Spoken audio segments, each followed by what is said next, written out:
चाहिए Indian polity का, तो अंत तक जरूर देखिएगा, कोई भी क्वेश्चन को बिना स्किप किए। डायरेक्टली शुरू करेंगे पहले क्वेश्चन के साथ। आज की क्लास का पहला क्वेश्चन है, संविधान सभा ने भारत के संविधान को कब स्वीकृत किया था? वेरी वेरी इंपॉर्टेंट क्वेश्चन है, बहुत ज्यादा एग्जाम में पूछा जाता है। तो देखिए, भारत के संविधान सभा ने जो संविधान है साथियों, भारत का संविधान, इसको कब स्वीकृत किया था, यानी कब अपनाया था? तो याद रखिएगा 26 नवंबर 1949 को। इस क्वेश्चन का राइट आंसर हो जाएगा ऑप्शन नंबर 1। यही अगर आपसे पूछे कि संविधान सभा ने या फिर पूरे भारत में संविधान को कब लागू किया गया था, तो फिर आपका राइट आंसर हो जाएगा 26 जनवरी 1950 को। ये दोनों ही चीजें आपको याद रखना है, ठीक है। देखिए, 26 जनवरी को गणतंत्र दिवस मनाया जाता है और 26 नवंबर को विधि दिवस या तो संविधान दिवस या कानून दिवस आप कह सकते हैं, जो कि मनाया जाता है। आज का अगला क्वेश्चन है, भारतीय संविधान सभा के प्रथम दिन के अधिवेशन की अध्यक्षता इन्होंने की थी। अब किन्होंने की थी? तो देखिए, भारतीय संविधान सभा के प्रथम दिन के अधिवेशन की अध्यक्षता जो है डॉक्टर सच्चिदानंद सिन्हा जी ने की थी, अस्थायी रूप से, अस्थायी रूप से, है ना। इसीलिए आपसे क्वेश्चन पूछा जाता है कि संविधान सभा के अस्थायी अध्यक्ष कौन थे? तो राइट आंसर आपका डॉक्टर सच्चिदानंद सिन्हा आएगा। और स्थायी रूप से संविधान सभा की अध्यक्षता किसने की थी, अगर ये पूछे तो डॉक्टर राजेंद्र प्रसाद आपका राइट आंसर हो जाएगा। चलिए, इस क्वेश्चन का राइट आंसर ऑप्शन नंबर ए है। अगला क्वेश्चन है, संविधान के किस भाग में मूल अधिकार का उल्लेख मिलता है? वेरी वेरी इंपॉर्टेंट क्वेश्चन है। मूल अधिकार जो कि USA, United states of America, यानी संयुक्त राज्य अमेरिका के संविधान से लिया गया है, जिसका उल्लेख संविधान के किस भाग में मिलता है? तो भाग 3 में मिलता है, ठीक है। यही अगर आपसे अनुच्छेद पूछे तो मौलिक कर्तव्य अगर पूछे साथियों आपसे कि मौलिक कर्तव्य संविधान के किस अनुच्छेद के अंतर्गत आता है, तो अनुच्छेद 51 का ए आपको याद रखना है, ठीक है। चलिएगा, आज का अगला क्वेश्चन है, सूचना का अधिकार किस राज्य में लागू नहीं होता है? तो देखिए, सूचना का अधिकार मेघालय, दिल्ली, अरुणाचल प्रदेश, इन तीनों राज्यों में लागू होता था, लेकिन जम्मू कश्मीर इस क्वेश्चन का राइट आंसर होना चाहिए था। लेकिन देखिए, अभी जम्मू कश्मीर जो है अब भारत का एक केंद्र शासित प्रदेश बन चुका है, ठीक है। तो ये क्वेश्चन आपसे अब नहीं पूछेगा। लेकिन देखिए, जब संविधान से 370 नहीं हटा था, आर्टिकल 370, तब इसका राइट आंसर जम्मू कश्मीर हो जाता, ठीक है। अगला क्वेश्चन है, मौलिक अधिकारों में संशोधन करने में कौन सक्षम है? तो देखिए, मौलिक अधिकारों में संशोधन करने में कौन सक्षम होता है? तो याद रखिएगा संसद, पार्लियामेंट। नेक्स्ट क्वेश्चन है, कितने वर्षों तक लगातार बाहर रहने पर नागरिकता समाप्त हो जाती है? तो देखिएगा, राइट आंसर है ऑप्शन नंबर सी, 7 वर्षों तक अगर कोई बाहर रहता है देश के बाहर, तो उसकी नागरिकता समाप्त हो जाती है। भारतीय राज्यों का भाषाई आधार पर पुनर्गठन किस वर्ष किया गया था? तो देखिए, राइट आंसर हो जाएगा 1956 में साथियों। और भाषाई आधार पर किस राज्य का पुनर्गठन सबसे पहले किया गया था? तो याद रखिएगा आंध्र प्रदेश का, ठीक है। चलिए, अगला क्वेश्चन है, किस देश में दोहरी नागरिकता का सिद्धांत स्वीकार किया गया है? तो देखिए, राइट आंसर हो जाएगा संयुक्त राज्य अमेरिका में, यानी यूएसए में। ऑप्शन नंबर डी करेक्ट है। नेक्स्ट है, संविधान के किस अनुच्छेद में संविधान के संशोधन की प्रक्रिया का उल्लेख किया गया है? तो देखिए, संविधान का जो संशोधन की प्रक्रिया है वो किस देश के संविधान से लिया गया है, ये भी आपको याद रखना है। तो साउथ अफ्रीका के संविधान से, यानी दक्षिण अफ्रीका के संविधान से। और इसका प्रावधान संविधान के कितनेवें अनुच्छेद में है? तो याद रखना अनुच्छेद 368 में। Option number D right answer है। देखिए, किसी कैदी को न्यायालय के समक्ष प्रस्तुत करवाने के लिए किस रीट की आवश्यकता होती है? बहुत ही अच्छा क्वेश्चन है। राइट आंसर है ऑप्शन नंबर ए, बंदी प्रत्यक्षीकरण की। नेक्स्ट है, वर्तमान समय में भारतीय संविधान के अंतर्गत संपत्ति का अधिकार एक किस प्रकार का अधिकार है? तो देखिएगा, वैधानिक अधिकार साथियों। Option number B correct answer हो जाएगा। अगला क्वेश्चन है, 6 वर्ष की आयु से 14 वर्ष की आयु के बीच के सभी बच्चों को शिक्षा का अधिकार, ये किस प्रकार का अधिकार है? तो देखिए, आपको याद रखना है, ये मूल अधिकार है। नेक्स्ट है, नीति निर्देशक तत्वों का महत्व किसके लिए है? तो नीति निर्देशक तत्वों के महत्व की अगर बात करें तो ये किसके लिए है? तो याद रखिएगा राज्य के लिए। देखिए, बात करें नीति निर्देशक तत्व, ये संविधान के कौन से भाग में है? तो भाग 4 में है। और अगर आपसे अनुच्छेद पूछे तो याद रखना अनुच्छेद 36 से 51 में राज्य के नीति निर्देशक तत्वों के बारे में बताया गया है। और अगर आपसे ये पूछे कि भारतीय संविधान में राज्य के नीति निर्देशक तत्वों को किस देश के संविधान से लिया गया है? तो याद रखना आयरलैंड के, ठीक है, आयरलैंड के संविधान से। चलिए, अगला क्वेश्चन है, भारत के किस राज्य में समान नागरिक संहिता लागू है? देखिए, राइट आंसर होगा ऑप्शन नंबर 1, गोवा में। राज्य के नीति निर्देशक सिद्धांतों में से किस अनुच्छेद का संबंध अंतरराष्ट्रीय शांति और सुरक्षा संवर्धन से है? तो साथियों देखिए, अभी मैंने आपको बताया कि आर्टिकल 36 to 51 ये किससे संबंधित है? तो राज्य के नीति निर्देशक तत्वों से। वहीं आपसे पूछा है कि 36 से 51 तक में कौन सा वो अनुच्छेद है जिसका संबंध है अंतरराष्ट्रीय शांति और सुरक्षा संवर्धन से? तो इसका राइट आंसर होगा अनुच्छेद 51, ऑप्शन नंबर सी। ठीक है, बहुत इंपॉर्टेंट है। संविधान में कल्याणकारी राज्य का आदेश दिया जाता है किसमें? तो देखिए, संविधान में कल्याणकारी राज्य का आदेश जो है ये नीति निर्देशक तत्वों में ही दिया जाता है, option number C right answer है। देखिए, संसद को भंग करने के लिए कौन सक्षम है? तो देखिएगा, संसद को भंग करने के लिए सक्षम होते हैं साथियों भारत के राष्ट्रपति, वो जो है भंग कर सकते हैं, ऑप्शन नंबर बी। देखिए, भारत की पार्लियामेंट का उद्घाटन कब हुआ था, यानी भारत में संसद का उद्घाटन कब हुआ था? तो राइट आंसर हो जाएगा ऑप्शन नंबर डी 1927 में। अगला क्वेश्चन है, देखिए, राष्ट्रपति पद्धति में समस्त कार्यपालिका की शक्तियां किसमें निहित होती हैं? बहुत ही इंपॉर्टेंट क्वेश्चन है, याद रखिएगा, राष्ट्रपति में, ऑप्शन नंबर डी करेक्ट है। देखिए, राष्ट्रपति पद के चुनाव से संबंधित विवादों को किसे निर्देश दिया जाता है, या विवाद को किसे निर्देश दिया जाता है? तो इसका राइट आंसर होगा उच्चतम न्यायालय को, ऑप्शन नंबर डी। राष्ट्रपति का रिक्त स्थान भर लिया जाना चाहिए कितने दिनों के अंदर? तो देखिए, 6 माह के अंदर जो है राष्ट्रपति का जो पद है वो भर लिया जाना चाहिए, यानी 6 माह से ज्यादा जो है 6 मंथ से ज्यादा राष्ट्रपति का पद खाली नहीं होना चाहिए। अगला क्वेश्चन है, राष्ट्रपति को लोकसभा में किन 2 सदस्यों को मनोनीत करने का अधिकार है? तो इसका राइट आंसर हो जाता एंग्लो इंडियंस को, हालांकि इस विधि को भी हटा दिया गया है। अगला क्वेश्चन है, भारत में राष्ट्रपति राज्यसभा के कितने सदस्यों को मनोनीत कर सकता है? वेरी वेरी इंपॉर्टेंट क्वेश्चन है, याद रखिएगा, 12 सदस्यों को। ठीक है, चलिएगा नेक्स्ट क्वेश्चन देखते हैं साथियों। तो अगला क्वेश्चन है, भारत के पहले राष्ट्रपति के रूप में डॉक्टर राजेंद्र प्रसाद का चुनाव किया गया था किसके द्वारा? तो देखिएगा, राइट आंसर हो जाएगा संविधान सभा के द्वारा, ऑप्शन नंबर डी। अगला क्वेश्चन है, देखिए, निम्नलिखित में से कौन भारत के राष्ट्रपति के चुनाव में भाग नहीं लेता है? तो देखिए, भारत के राष्ट्रपति के चुनाव में राज्यसभा, लोकसभा, विधानसभा ये तीनों भाग लेते हैं, लेकिन विधान परिषद भाग नहीं लेता है। तो option number C right answer होगा विधान परिषद। लोकसभा का उम्मीदवार होने के लिए अल्पतम उम्र क्या है, यानी लोकसभा सदस्य के लिए न्यूनतम उम्र कितना निर्धारण किया गया है? तो बहुत ही इंपॉर्टेंट क्वेश्चन है ये भी। और देखिएगा साथियों, लोकसभा सदस्य के लिए न्यूनतम उम्र आपसे पूछा है तो उसके लिए 25 वर्ष होना चाहिए। तो इस क्वेश्चन का राइट आंसर आपका हो जाएगा 25 ईयर्स, याद रखिएगा 25 वर्ष है ना, ऑप्शन नंबर है। यहीं पर आपको याद रखना है, राज्यसभा के लिए 35 ईयर्स चाहिए, हम आपका ना 30 वर्ष चाहिए राज्यसभा के लिए, और राष्ट्रपति और राज्यपाल के लिए 35 वर्ष। ठीक है, नेक्स्ट क्वेश्चन है, योजना आयोग का प्रतिस्थापना किससे हुआ है, यानी योजना आयोग जो है अब किस में बदल गया है? तो राइट आंसर होगा साथियों ऑप्शन नंबर सी नीति आयोग में। चलिए अगला क्वेश्चन है, अंतर्राष्ट्रीय मुद्रा कोष का मुख्यालय कहाँ है? तो देखिए साथियों, अंतर्राष्ट्रीय मुद्रा कोष का मुख्यालय जो है ये आपका वाशिंगटन डीसी में स्थित है, option number C correct answer हो जाएगा। चलिए नेक्स्ट क्वेश्चन है, यूएनडीपी का पूरा नाम क्या है? तो देखिए यूएनडीपी का पूरा नाम क्या है? तो यूनाइटेड नेशंस डेवलपमेंट प्रोग्राम, यानी राइट आंसर है ऑप्शन नंबर बी। भारत की आजादी के समय इंग्लैंड में किस पार्टी की सरकार थी? तो देखिए भारत की आजादी के समय इंग्लैंड में लेबर पार्टी की सरकार थी, ये आपको याद रखना है, ऑप्शन नंबर सी। महारानी विक्टोरिया को भारत की सामग्री नियुक्त किया गया था कब? देखिएगा भारत की या महारानी विक्टोरिया को भारत की सामग्री कब नियुक्त किया गया था? तो साथियों जरूर याद रखना है, बहुत ही इंपॉर्टेंट क्वेश्चन है। देखिए ऑप्शन नंबर सी 1858 ईस्वी में। विश्व का सबसे बड़ा लिखित एवं सर्वाधिक व्यापक संविधान किस देश का है?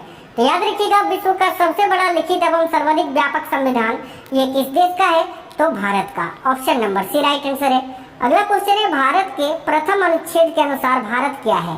तो देखिए संविधान के प्रथम अनुच्छेद के अनुसार भारत को क्या बताया गया है? तो देखिए राज्यों का संघ, यानी यूनियन ऑफ स्टेट्स, यानी राज्यों का यूनियन, ऑप्शन नंबर सी।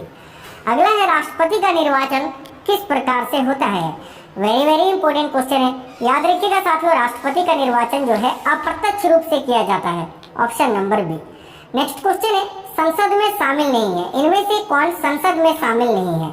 तो देखिएगा संसद में राज्यसभा, भारत के राष्ट्रपति और लोकसभा ये तीनों तो शामिल है, लेकिन मुख्य निर्वाचन आयुक्त ये शामिल नहीं है। तो राइट आंसर आएगा ऑप्शन नंबर डी। देखिए, युद्ध की घोषणा या शांति का फैसला करने में कानूनी रूप से कौन सक्षम है? तो याद रखिएगा साथियों, देखिए करेक्ट आंसर हो जाएगा राष्ट्रपति, ऑप्शन नंबर बी। अविश्वास प्रस्ताव किस सदन में लाया जाता है?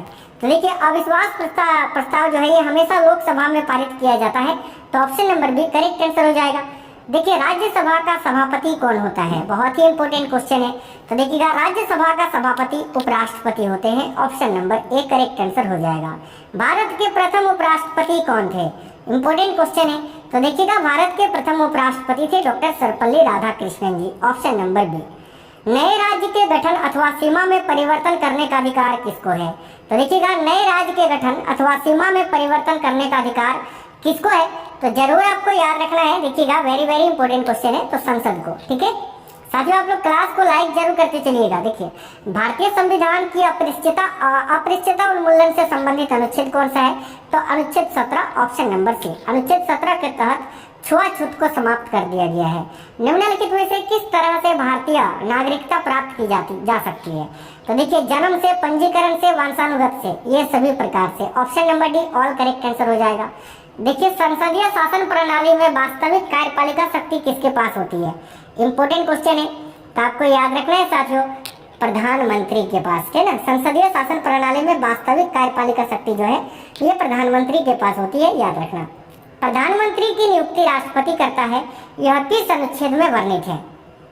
तो देखिएगा बहुत ही इंपॉर्टेंट क्वेश्चन है, आपको जरूर याद रखना है, बहुत ही अच्छा क्वेश्चन है साथियों। राइट आंसर आ जाएगा ऑप्शन नंबर सी, अनुच्छेद 75। देखिए अनुच्छेद 75 सिर्फ इतना कहता है कि भारत का एक प्रधानमंत्री होगा जिसकी नियुक्ति भारत के राष्ट्रपति करेंगे। ठीक है, अगला क्वेश्चन है, भारतीय संविधान में निम्नलिखित में से किस पद का उल्लेख नहीं है? तो देखिए इंपॉर्टेंट क्वेश्चन है, आपको जरूर याद रखना है साथियों। देखिए उप प्रधानमंत्री पद का, ठीक है, भारतीय संविधान में किस पद का उल्लेख नहीं है? तो उप प्रधानमंत्री पद का। भारतीय संविधान के अनुच्छेद 74 और 75 किन विषयों पर विचार करते हैं? तो देखिएगा इंपॉर्टेंट क्वेश्चन है, जरूर आपको याद रखना है साथियों। भारतीय संविधान का अनुच्छेद 74 और 75 जो है ये मंत्री परिषद पर विचार करते हैं। करेक्ट आंसर हो जाएगा ऑप्शन नंबर ए। 74 और 75 में मंत्री परिषद के बारे में बताया गया है। अगला क्वेश्चन है, लोकसभा द्वारा पारित धन विधेयक राज्यसभा को प्राप्त होने के कितने दिनों के भीतर लोकसभा को वापस लौटाना पड़ता है? बहुत ही अच्छा क्वेश्चन है, याद रखिएगा 14 दिनों के भीतर, option number B correct answer हो जाएगा। देखिए सरकारीय आयोग ये किससे संबंधित है? तो याद रखिएगा सरकारीय आयोग जो है ये केंद्र और राज्य के संबंधों से संबंधित है, ऑप्शन नंबर डी। भारतीय संविधान की संशोधन प्रक्रिया किस देश के संविधान से प्रभावित है? तो अभी मैंने बताया साथियों दक्षिण अफ्रीका से, जो कि आर्टिकल 368 में बताया गया है। अगला क्वेश्चन है, समान न्याय और निःशुल्क विधि सहायता का प्रावधान संविधान के किस अनुच्छेद में है? तो देखिएगा बहुत ही अच्छा क्वेश्चन है, ये भी जरूर आपको याद रखना है, अनुच्छेद 39 का ए में, option number B correct answer आएगा।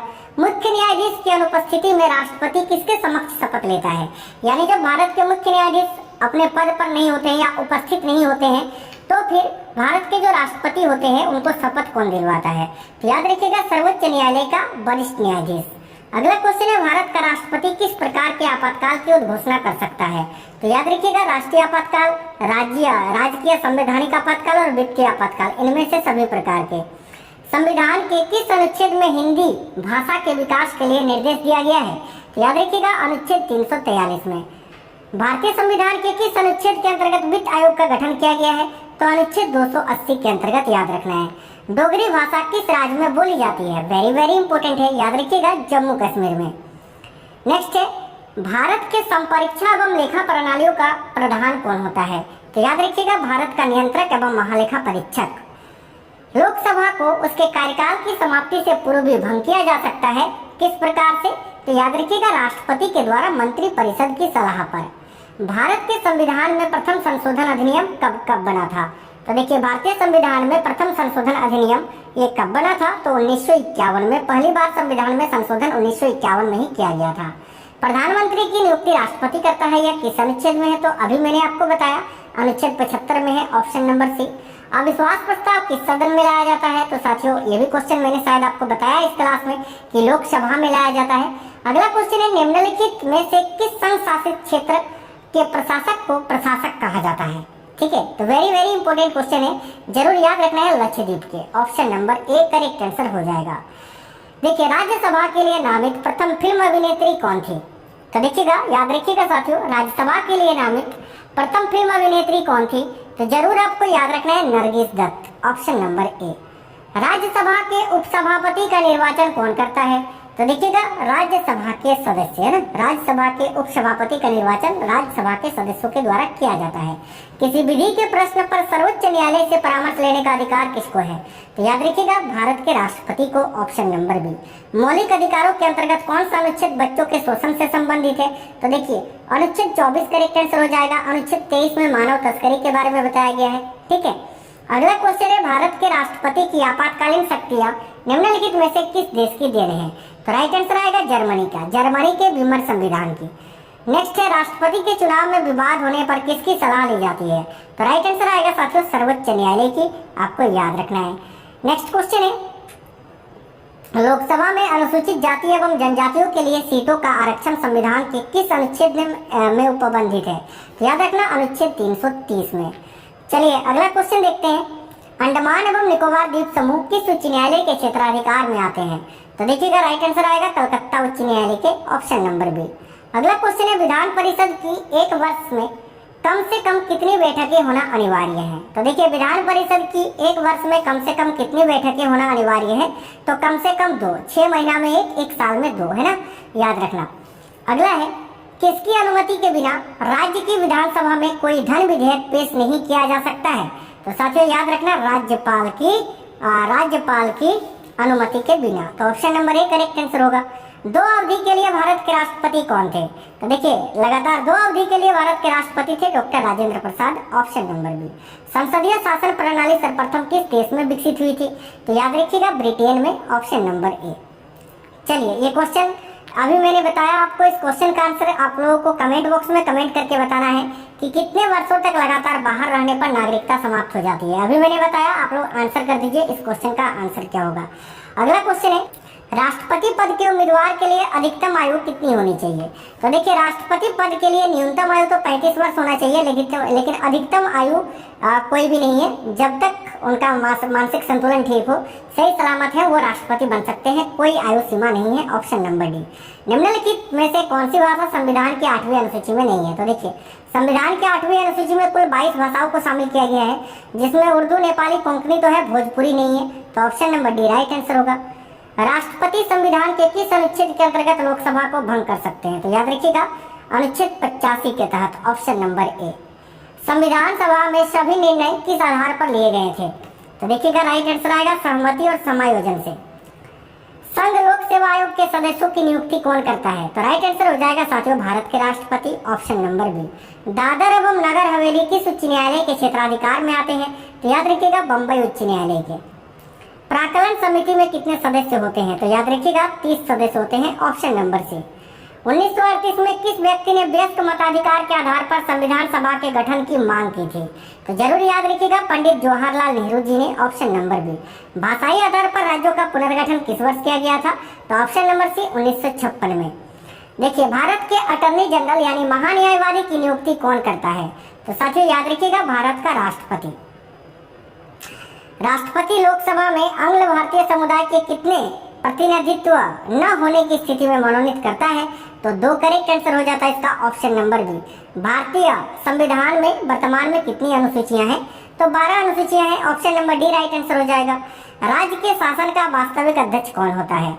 इंपोर्टेंट क्वेश्चन है, याद रखिएगा, ऑप्शन नंबर बी मुख्यमंत्री। देखिए, किस वर्ष से भूतपूर्व संसद सदस्यों के लिए पेंशन व्यवस्था लागू की गई थी? तो याद रखिएगा साथियों 1976 ईस्वी से।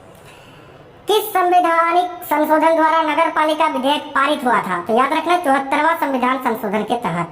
अगला क्वेश्चन है, देखिए भारतीय संविधान को आप किस प्रकार वर्णन करेंगे? तो देखिए, भारतीय संविधान ये विश्व के साथियों, देखिए विश्व के, ये आपको नहीं याद, देखिए विश्व के सबसे विस्तृत संविधानों में से एक, option number C correct answer हो जाएगा। तो आज की इस वीडियो में मैंने बहुत ही इंपॉर्टेंट 100 क्वेश्चन आपको कराए, संविधान के वे प्रश्न जो बार बार परीक्षाओं में पूछे जाते हैं। तो साथियों, वीडियो कैसा लगा है आप कमेंट बॉक्स में कमेंट करके जरूर बताइएगा। वीडियो को लाइक कर दीजिए, अपने सभी दोस्तों के साथ जरूर शेयर कर दीजिएगा। मिलेंगे नेक्स्ट वीडियो में, तब तक स्वस्थ रहें। जय हिंद साथियों, वंदे मातरम।